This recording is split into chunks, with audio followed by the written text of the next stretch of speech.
So welcome. My name is Suraj Udamchandani. I'm a doctoral student in the learning sciences at Indiana University. Really excited for this webinar today. So in this webinar, we'll be talking about the recent Journal of the Learning Sciences article, Why Ideology Matters for Learning, a case of ideological convergence in an engineering ethics classroom discussion on drone warfare by Thomas Phillip, Ayush Gupta, Andrew Elby, and Chandra Turpin. So the agenda for our webinar today, which will last about an hour, is I'll go ahead and ask all the folks who are here on our panel to introduce themselves and tell us just a little bit about where they're from institutionally. And then we'll go ahead and offer the authors 5 to 6 minutes to summarize the article. And then each panelist will take 4 to 5 minutes to kind of walk us through their own thinking and responses to the article. And then we'll open things up for discussion, including questions from the audience. That sound great to everyone? All right, so why don't we go first have the authors introduce themselves, just tell us your name and your institution, and then the panelists, and then we can jump right in after that into the author presentation. Hi everyone, my name is Thomas Phillip. I'm an associate professor at UC Berkeley. We have 2 of the other authors. Unfortunately, one of our co-authors, Andy Elby, won't be able to join us today. I'm Chandra Turpin. I'm faculty in the physics department at the University of Maryland, and I use pronouns she, her, hers.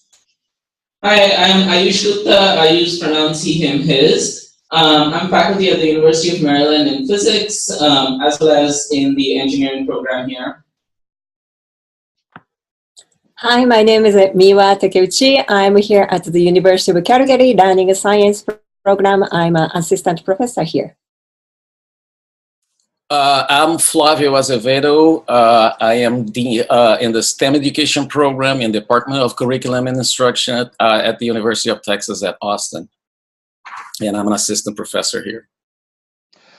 I'm Philip Bell at the University of Washington. I've been here almost 2 decades now, which surprises me. So I'm professor of learning sciences and human development and direct an Institute for Science and Math Ed here. So welcome.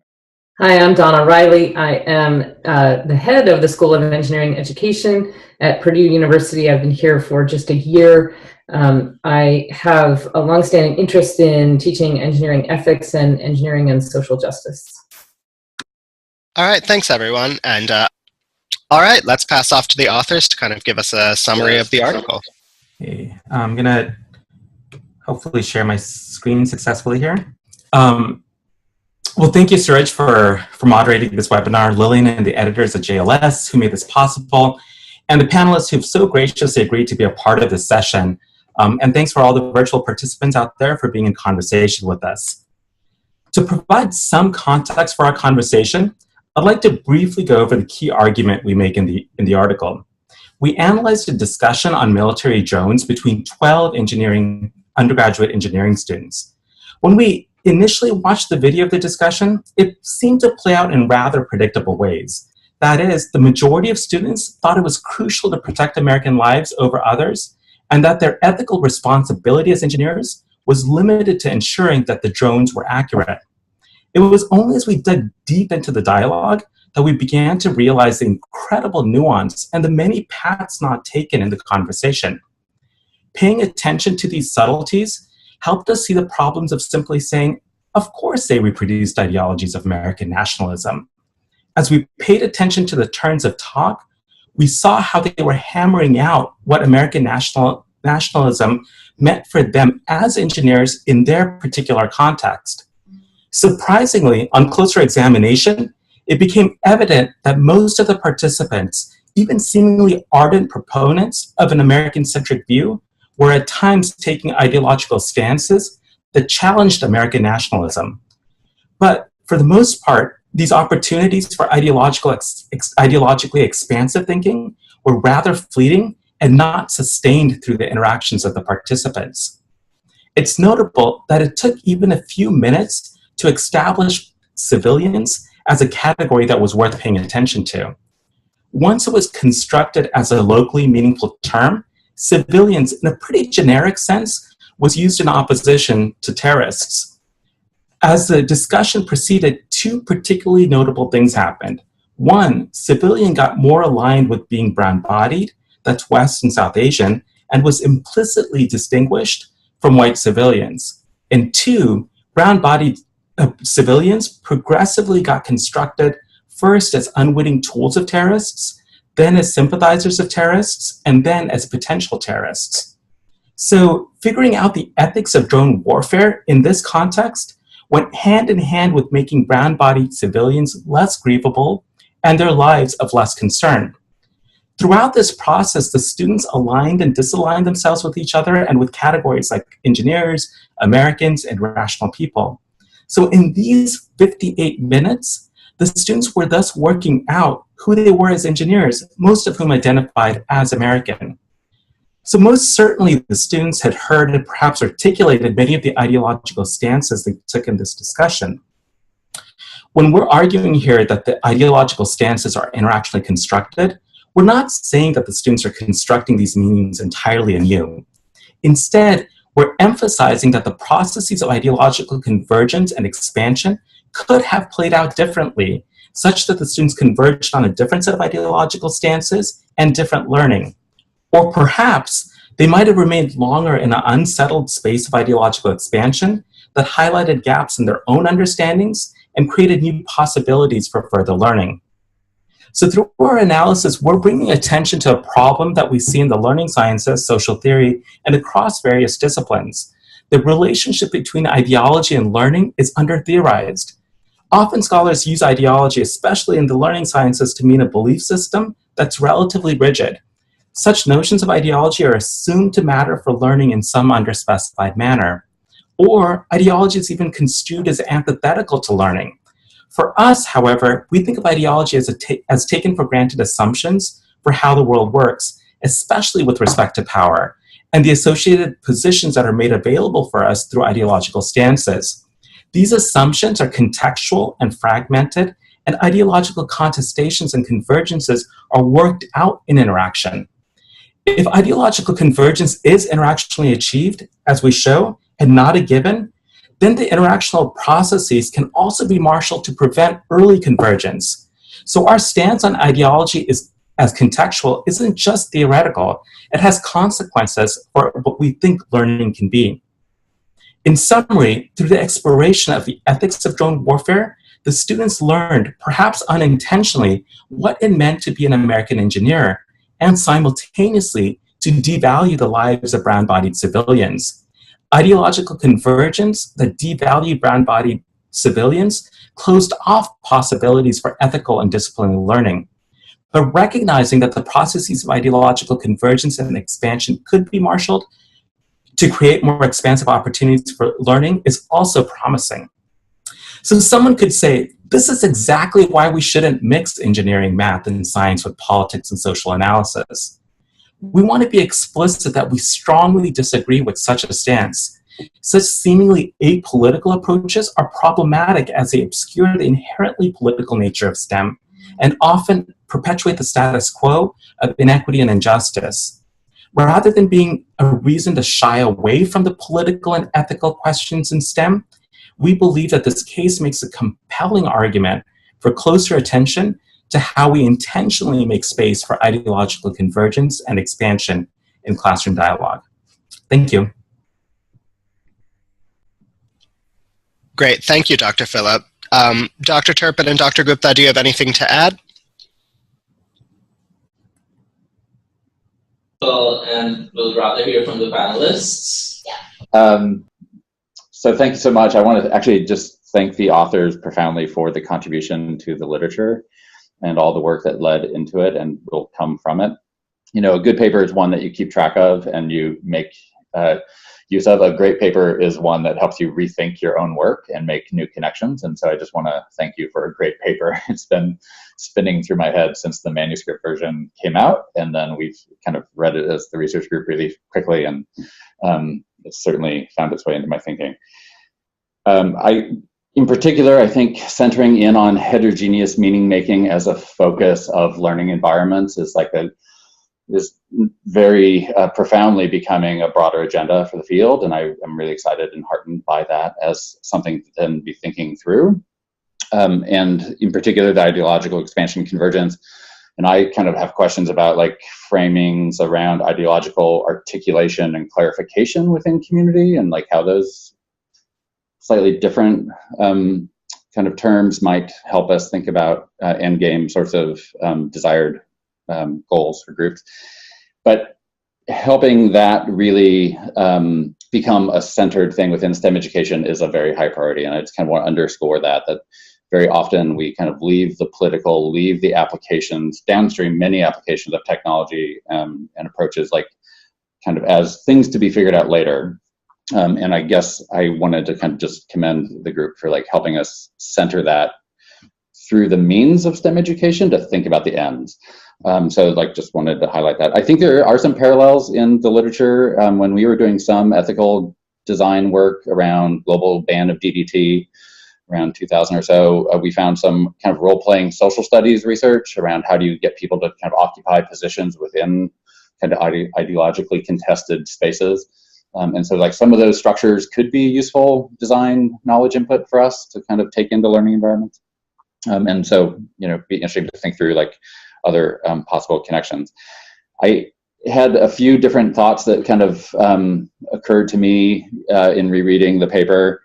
One is just the necessity of bringing to the fore kind of the critical feminist stance of how the world is fundamentally deeply entangled. And so like the military industrial complex isn't really that far from that classroom. Like if you think about, as Donna Haraway has reminded us of the tentacular nature of the world and how things flow, like those participants may be in other design spaces, they may be connected to people who fly drones, like it's a very lived issue, and we often think of it as a socially distant thing.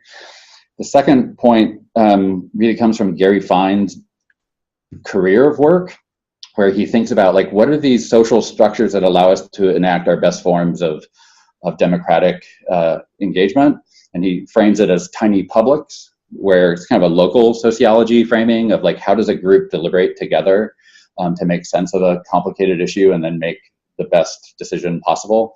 And so I kind of was flashing to that as a way of, as Donna Haraway talks about, like staying with the trouble and actually finding a meaningful way through it and bringing students into knowing how to engage in that kind of social imaginary driven set of possibilities. In terms of how kind of the epistemology dimension that gets talked about in 217 and wanting to figure out the epistemological practices tied to the ideological work, I kind of wanted to just underscore this idea that one of the pernicious problems that our field struggles with and our society struggles with is like just the way we want to individuate things we care about.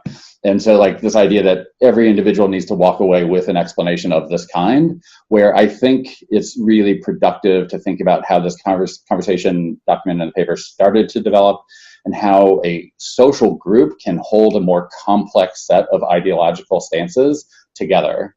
And like that is a kind of a valuable outcome to know how to be a member in that tiny public way of holding a more complex set of ideological positions that need to be fitted to circumstances in that ongoing way. And then the last point that I'll just put on the table is just the power of holding this frame on the work we do to design storylines related to STEM-related practices and knowledge. Like just writ large, it tends to be something that we don't center in the design work, and then when an ethical dimension pops up, we don't know how to attend to it in the learning environment. And I think what you're opening up for us is like the good work of identifying what kinds of persons will likely get invoked in this conversation, what student positionalities or subjectivities may be implicated in that discussion. How do we actually design intentionally for ethico-political decision-making and judgment work of a group? And I could go like what political economy of knowledge is implied, like, you know, just all these different dimensions. So anyway, I'll stop there and just say thank you so much. And I think it has implications for how we design learning environments, and it also has implications for how we engage with community members and practitioners to find our way into similar parallel ethical, ideologically rooted decision spaces in relation to the work we then bring out to learners. So I'll stop there and let one of my other panelists add on.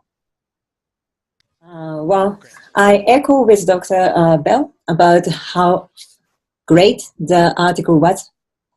So I'd like to start by thanking the authors for contributing this excellent article.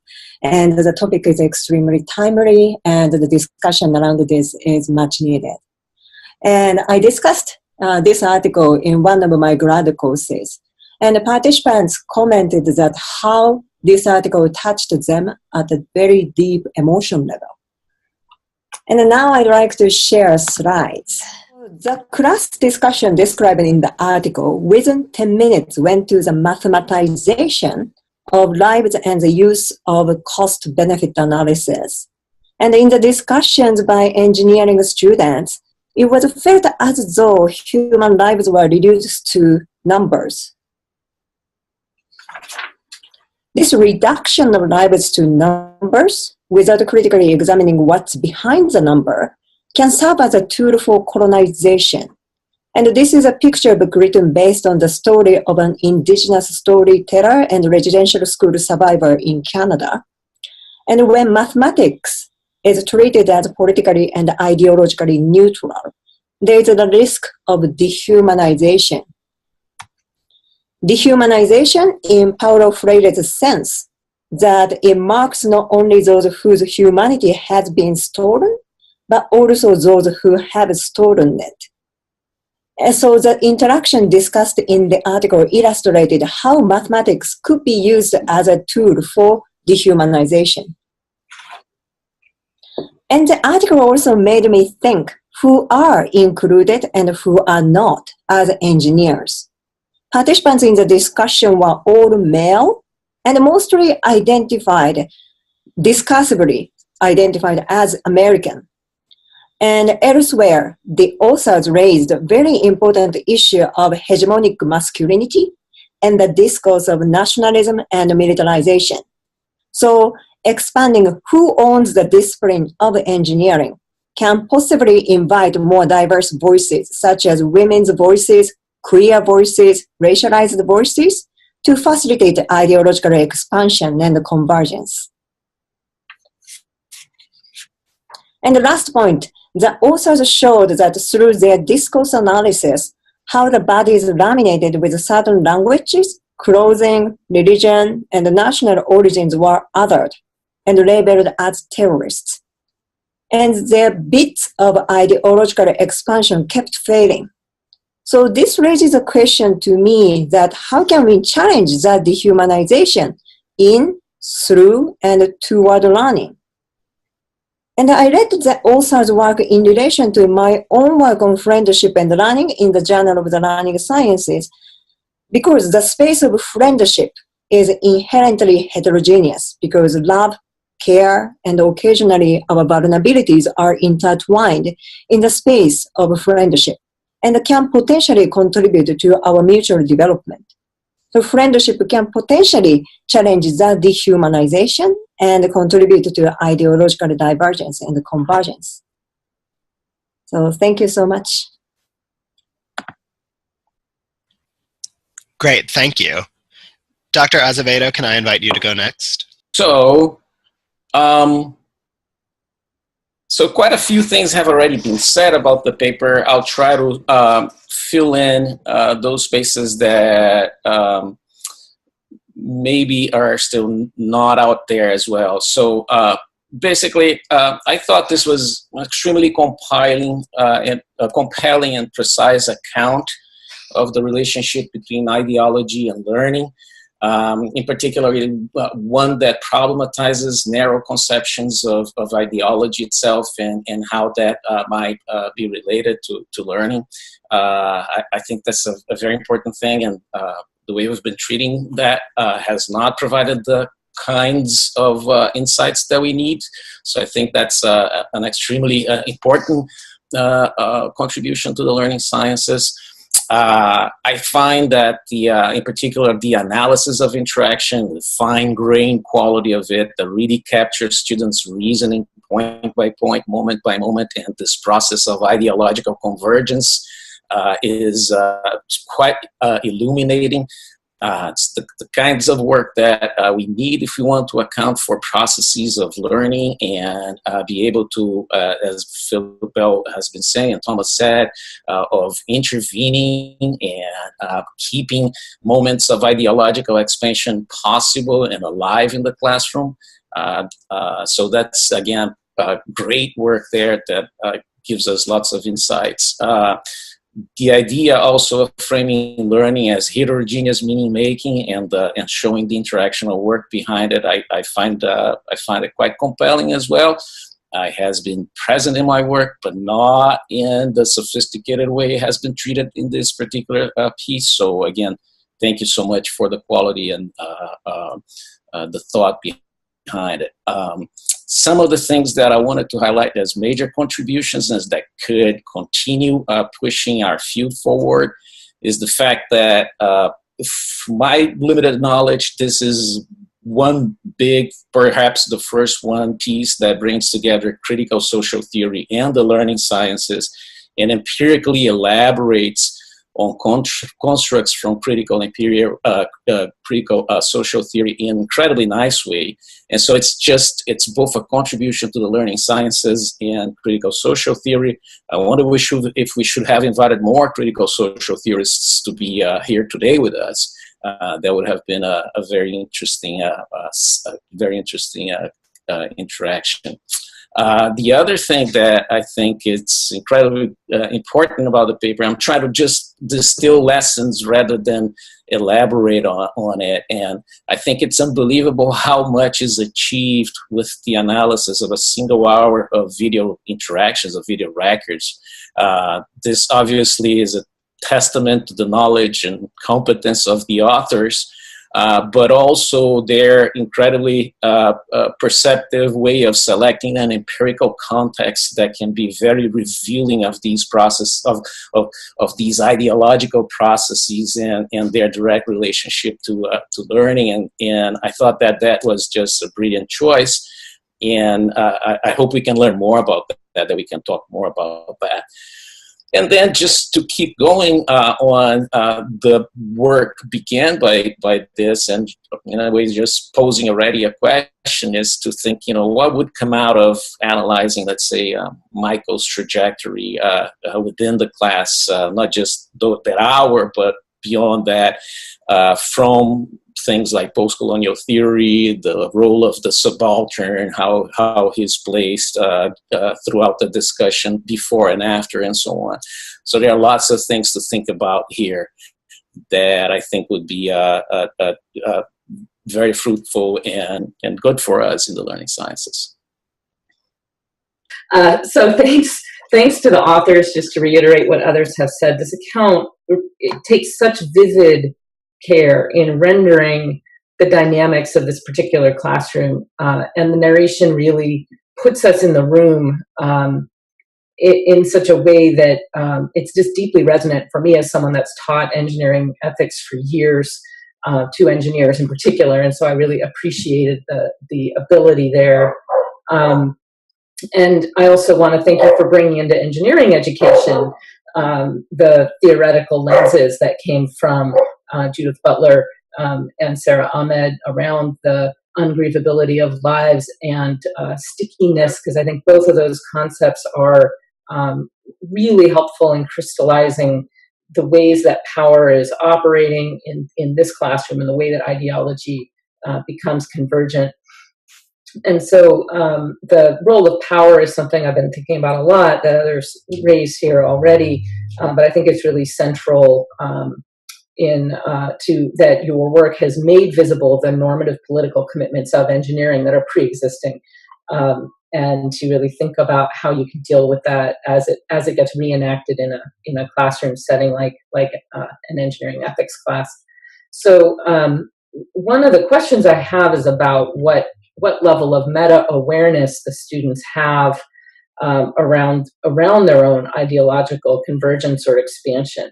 And can there be some explicit discussion that can help students maybe provide some scaffolding for them to enter into a space where they understand that ideological expansion may be in fact the goal here, rather than as engineers are sort of taught to believe, coming to a right answer, right?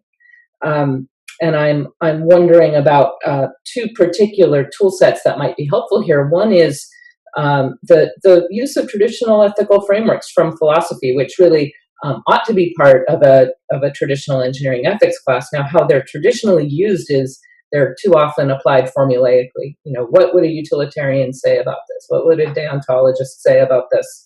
And it just drives linearly towards a solution. But some philosophers like Caroline Whitbeck have suggested using it more in a design thinking framework where students are using those frameworks to generate possible alternative ethical actions. And in that way, I think you might be able to expand the space of possible ideologies at work here. And then additionally, and I think essentially, you would also need tools from science and technology studies and critical theory that can, in fact, make visible the political commitments of the discussion. So even potentially teaching, well, for one thing, the co-construction of technology and society, I imagine, was part of that class, but reminding students of those commitments might help them generate alternatives, as well as some of the topical discussions that have taken place on engineering and war, like Dean Nusma at RPI, who's an STS scholar, has written a book on engineering and war that might be germane here, or even having the students become familiar with the concepts from Butler and Ahmed. The reading of their work might be challenging for them, but with some scaffolding or translation of the concepts of ungrievability of lives and stickiness might help them think about their own classroom interactions and the actions of drone warfare and how those are interrelated, as Phil Bell was saying earlier. I'm also wondering about threshold concept theories. And Jens Cabo and Caroline Bailey did some work on engineering and social justice, thinking of that combination of concepts as a threshold concept for engineers, that these are particularly difficult concepts that require a paradigmatic shift for students to grapple with those in a learning context and to really think about some of the tools that are used in that space to help students and to understand that trajectory is not a straightforward path to get to sort of come to a place where threshold concepts are encountered and understood, and to really think about the messiness of that. And I think the paper captures some of the messiness of that, and then to maybe turn that into a way to drive forward an intervention in this class the next time it's taught. And the one thing that maybe hasn't been brought up here yet that I think is important is the larger context of engineering education and the ways that ethics is treated within it. So an ethics course is usually farmed out to someone else to teach, a philosopher, or in this case, STS. And the knowledge then is automatically part of a power hierarchy where the engineers are being taught, well, engineers don't actually think about this, STS does. So you're being sent out to learn about ethics, and then what that means for their identities as engineers and how they encounter this material in the first place, I think is politically pre-constructed in particular relations of power that might be important. And so interventions have to take that into account as well. My final comment is I was really struck by the constellation of identities in the classroom that was described. So you have 12 men, 0 women, 12 engineers, 0 non-engineers, 11 Americans, 1 international student. And that student ends up being the lone dissenting voice in the conversation, and then is therefore otherized and marginalized. And without being too essentialist, I still wonder about how this constellation of identities does contribute to the ideological convergence that is taking place, and perhaps that has already taken place even before the students enter the classroom. But I also wonder about, therefore, maybe how do we use ideas around interest from critical race theory to create a kind of interest convergence for this particular classroom of students, to make them interested to know. I think about Nancy Tawana's epistemologies of ignorance here, where engineers are not interested to know engineering ethics. They're not interested to know critical perspectives on engineering and militarism. They're not interested to know what might be ethically problematic about such a cool new technology as drones. So how do we construct conditions in which the students are curious about ideological divergence and are willing to go to a critical place. And I think, Miwa Takeuchi's reference of Freire is very apt here, where I think critical pedagogies could have a really important role to play here, where students ought to be thinking about this in parallel, even as they are being trained as engineers and all that entails. And with that, I think I will close. All right, thank you. All right, thanks everybody for sharing those that really interesting, great food for thought.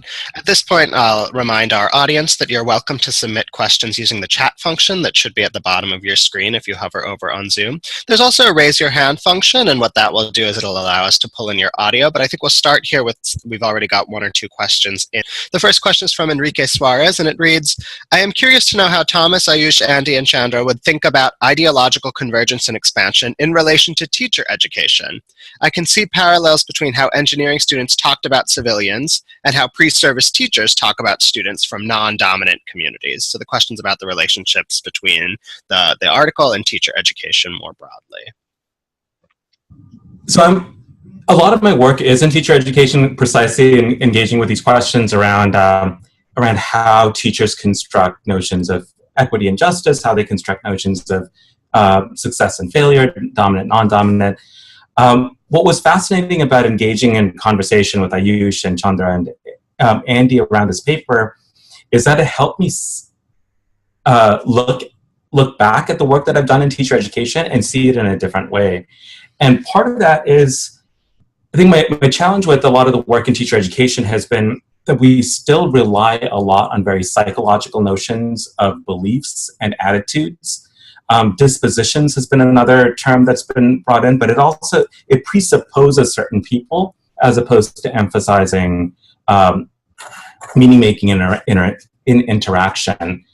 And especially after engaging with my co-authors and analyzing the data that we had in this engineering ethics course, I think looking back at a lot of the work, a lot of the data that I used in my teacher education work, is that I'm starting to see the interactional processes that creates young people as unteachable, right? So it's in this context where engineers are constructing civilians as ungrievable, but I think as teachers and as educators, oftentimes we end up constructing interactionally students as unteachable. And that's and I think there's that parallel process that we can unearth, and we can start looking at the nuances of that, as opposed to presupposing that it's simply these ideologies that exist on the outside that they carry with them, but paying attention to how they're constructed in interaction.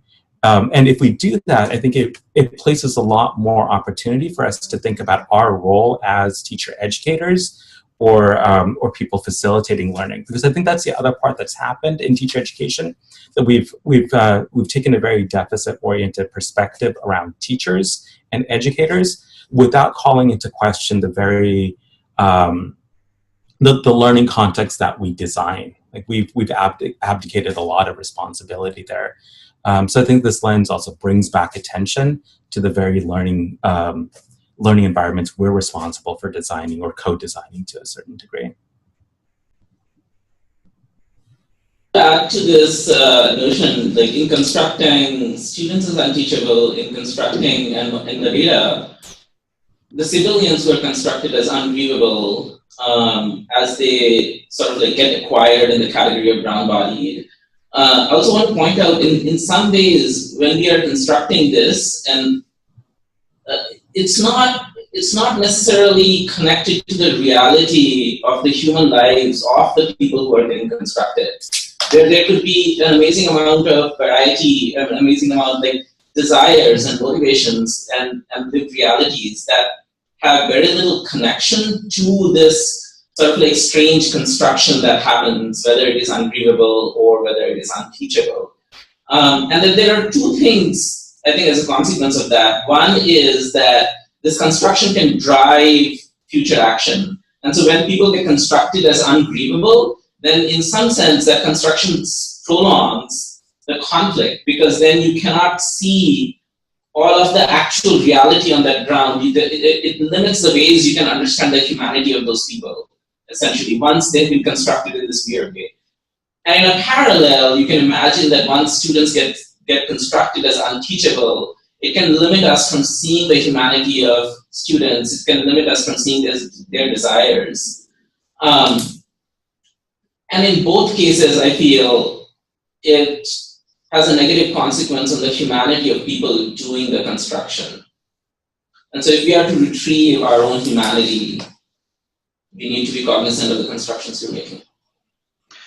Just to kind of add on a little bit and to connect some threads back into the panel discussions, so I am struck just, I think it's really powerful to kind of think about the parallel to teachable, unteachable. I think it nests quickly into other sorts of social categories that often get mapped onto youth that you're preparing to serve. And so like the way that intelligence gets nationalized, smart, bright, not, like into these other kind of biologically deterministic ways that we think about learning and development, and then trying to then think about, like, to go back to kind of Donna's point of, like, how do you cultivate curiosity around the ideological landscape that's underneath those categories? And like, and then, because I know, Thomas, you've done a lot of work, I think, in your pre-service classes doing that, but I think for the field, it helps kind of name the micro-interactional ongoing work of, like, saying, oh, that's a utilitarian, individualistic, self-interest framing of that thing. And like, you start to like help them say, oh, what is it? Is there an alternative to that? Like, it's kind of like, is there an alternative to this competitive mindset about thinking about, like, some kids succeed and others, So I do think like that is a really interesting thing that's like showing up in the discussion here. So I just wanted to kind of connect those threads a little bit. May I add a little point? Sure. So related to that, and so when I read the paper, it immediately came to mind, oh, I know where this is going. American nationalism is going to be a very key part here. And I was really happy that when we got to the discussion, you flagged it, say, hey, to think about it that way is really reductionist. It would be wrong. You would be missing all those moments of ideological expansion when, and there were many, and to think about it all being about American nationalism is reductionist and just doesn't capture the richness of what has been done here interactionally. With that said, part of the way of, it seems to me, of going into these discussions is to deconstruct privilege further and understand the position from which we are speaking. So not exactly sure how to formulate, but there are lots of these ideological primitives that are present, and they're like strong attractors. They don't go away very easily. So, for instance, running throughout the article is this idea, it's both in the students and the TA's discourse, is the idea that, the underlying idea that the United States is well-meaning, that it always intends to help and the world and so on.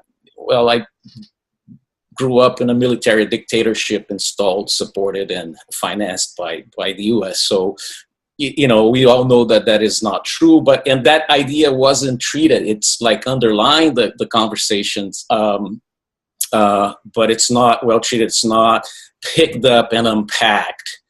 So I wonder if, what you guys think about that as another way of delving into this discussion so that students can begin unpacking their own privilege and the position, the larger ideological position from which they are operating. In my course, as I said, when I used this article in grad course, the participants the majority was teachers. So I think there is a power, and people were really touched by the article. And one of the discussion we had is when to stay ideologically seemingly neutral, and when we step away from the neutrality. So the interaction you described in the discussion was that the TA tried to stay ideologically neutral, showing the paralinguistic aspects, noting affirmation of all the ideas. So that was a tension that we discussed a lot about when we should step away from the seemingly neutrality.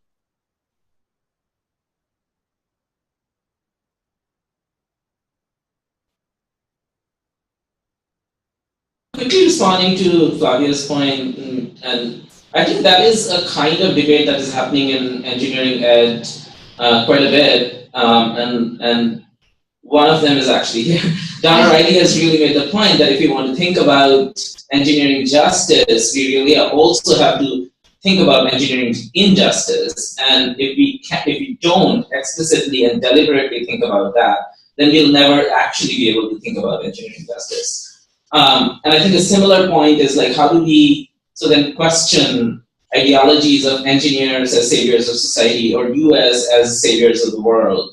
Right, and these broader points need to be sort of like challenged. And I think it's only now that we're starting to build tools to say, okay, if we want that to be one of the targets of learning, like how do we actually approach that? And my sense is it will take us a bunch of time to be able to do that if a bunch of us in the community sort of like put our heads to that. And one last point around that is also just the ideology in the learning sciences that learning is inherently a good thing.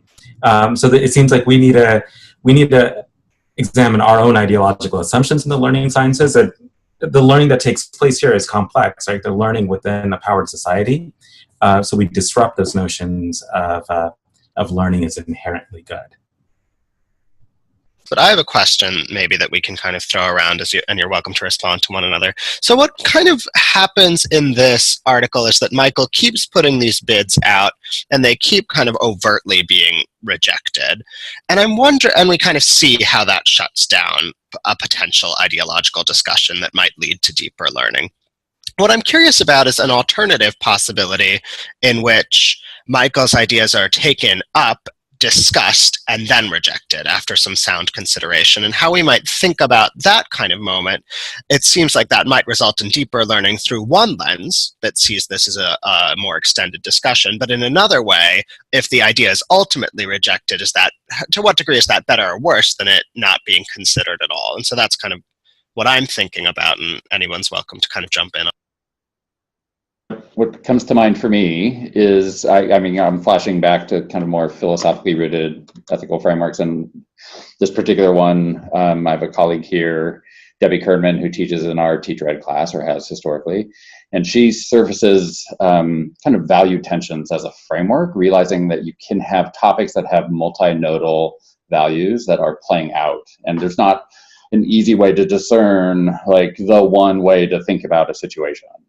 And so I think that holding that kind of broader ideological landscape as a possible endpoint, realizing you have limited instructional time and learners are on very extended pathways around these issues, and you can only accomplish so much in a moment. But I think that kind of led a little bit to my point around wondering if ideological articulation or ideological clarification are useful terms to try to like understand the multinodal like landscape better and walking. So even if the idea got centered in discussion and deeply understood, but then, you know, let go or discounted or like whatever in that hypothetical, like people would have walked away with a better understanding of the different perspectives on that issue that might have played into other situated learning moments later for them, right? That's, I think, just holding the cross-setting, cross-time complexity of learning pathways in relation to these moments is something to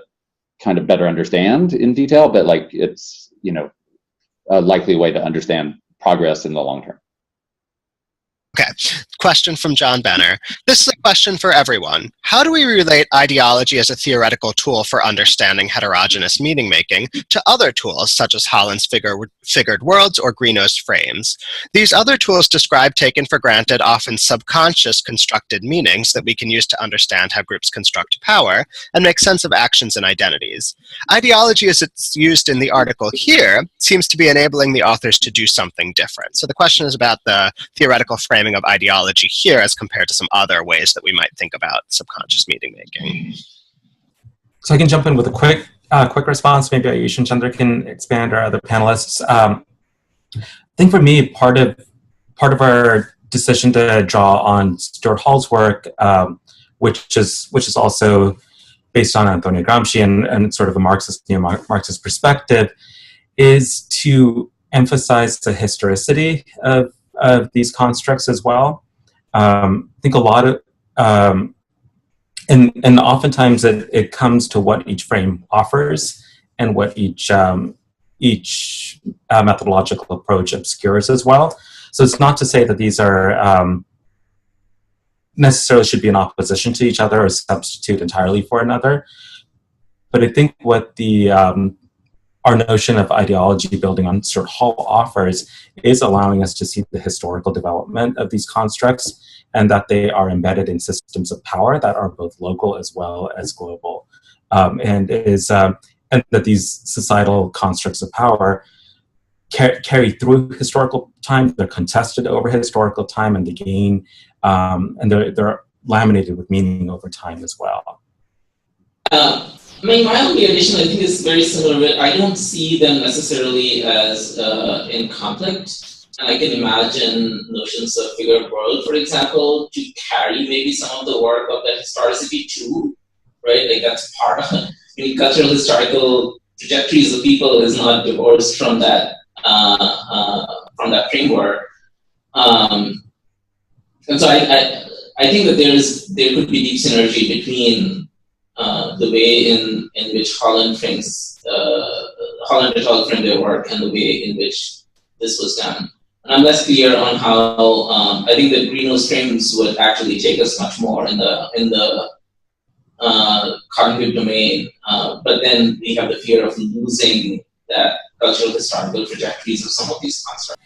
And part of what we've been struggling with as we've engaged these questions is also the limitations that each framework presents. And I think that was our compulsion to also put Hall and notions of and work from Butler and Ahmed in conversation with some of the methodological tools from Jacques Dubois, and thinking about how these ideological stances end up positioning participants in relationship to each other. And the other frame, the social theory frameworks that we were drawing on just didn't allow us to see that or make that explicit. And that's where some of the interactional analysis became really powerful as well. So our hope is really about bringing more frameworks, more methods in conversation with each other, because these, as all the panelists have been emphasizing, that these really sit at the tensions of intersections of fields, and we're often times take such a siloed approach and such a disciplinary insular approach to these questions that we're losing so much of the nuance. Just real quick, with regard to figured worlds, to Dorothy Holland's ideas of figured worlds. With regard to this paper, it would be just, given the interaction analysis that they did and the kinds of data they were collecting, it would be very simple in a way. You would say that the participants, TAs and students, came to this class with their engineering figured worlds and their ethics figured worlds and their figured worlds regarding brown bodies or people from different ethnicities and so on, and that these get negotiated and shift throughout the interaction. So, you could stop the students and pull them to the side and interview them and check what their figured worlds are, and you could do that over time, and you would fold that into the analysis. I think that the point that the authors are making is just that particular kind of interaction analysis that they did with Stuart Hall's frame can really very easily accommodate all, at least figure worlds in my perspective. I think the Brino's frames would be slightly different, but I think that one would be easy. I want to just say one thing. I guess it connects to some of what Niwa brought up about mathematization, and connecting it to Enrique's question about our work with teachers. And so I think there's been some interesting discourse analysis on the kinds of frames that emerge when teachers are analyzing data. But I think one of the things that this project has made me think about is like, how do we start modeling some of the mechanisms of dehumanization that can happen in those kinds of settings? And I guess part of what Phil was just saying is like some of those kinds of tools and technologies that pre-structure those particular teacher meetings. But there could still be moments of like possibility, moments of expansive thinking that could occur. So like, I guess these are data sets that we have, and I know other scholars have, and I think it would be really interesting to bring some of these like tools to bear on that data. I have a closing thought from me, which is like I'm just responding back to Flavia's point about you as a savior and the notion of engineering as savior. And if you want to contest these broader ideologies, sometimes I despair and think about is it possible in the context of our institutions and academic institutions that are deeply embedded in the military, capitalistic, imperialistic network, and engineering as a tool to that network, do we have to dismantle both our academy and the very notion of engineering as it is practiced in order to be able to challenge that? Or can we do the challenging of these broader, the big level ideology in the context of these institutions, or would even that challenging get repurposed and remarshaled for the purpose of serving the capitalist, militarist, imperialist interests? And it's just a puzzlement for me, basically. Yeah, I'll comment on that briefly because I think about that a lot as well, and I think one of the things that I've learned from activist communities is that you have to do the root cause analysis of the situation, right? And you have to think about all of this in context. And that's part of why I brought up the sort of larger issues about engineering education itself and engineering as a profession and its role in society, because it is so deeply embedded in capitalism and militarism and so many other things that if you don't keep that in mind, there's a lot of superficial interventions that people attempt that ultimately do not make real change. And I think that's where I think that root cause analysis is essential. If you can't get down to the underlying structural forces at work, then and you don't make sure your interventions get at those structural forces, then you really have lost before you start. The second thing I'll say is that those forces are incredibly durable, and that part of what I think is in this topic of ethics and morality, that is. Phil Oakes, the great folk singer, once said, even though you can't defeat the absurdity of the world, you must make that attempt. That's what morality is, right? And so I think we do have an ethical and moral obligation to try, and that in and of itself is important. So, and if you take the big picture, then you know that what any of us does now is echoing what people have done before and is a precursor to what many more will do later. And I think you just have to keep the long view always. All right, then I'd like to once again thank the authors for the article, and thanks again to the authors who were able to join us today, Dr. Philip, Dr. Gupta, and Dr. Turpin, and to our panelists, Dr. Takeuchi, Dr. Bell, Dr. Riley, and Dr. Acevedo. It's been great chatting with you. I also want to thank Lillian, who helped coordinate all of the technical details of this webinar here. Really interesting conversation and really interesting turn in the field, so I would encourage you to continue that conversation on Twitter, at our professional venues, or all over the place. You can always find me on Twitter I'm very active there when I'm procrastinating. So anyway, thanks again for getting this conversation moving and for the article, and it was great to spend some time chatting with all of you. And thanks, of course, to our audience and those of you who were able to join us today.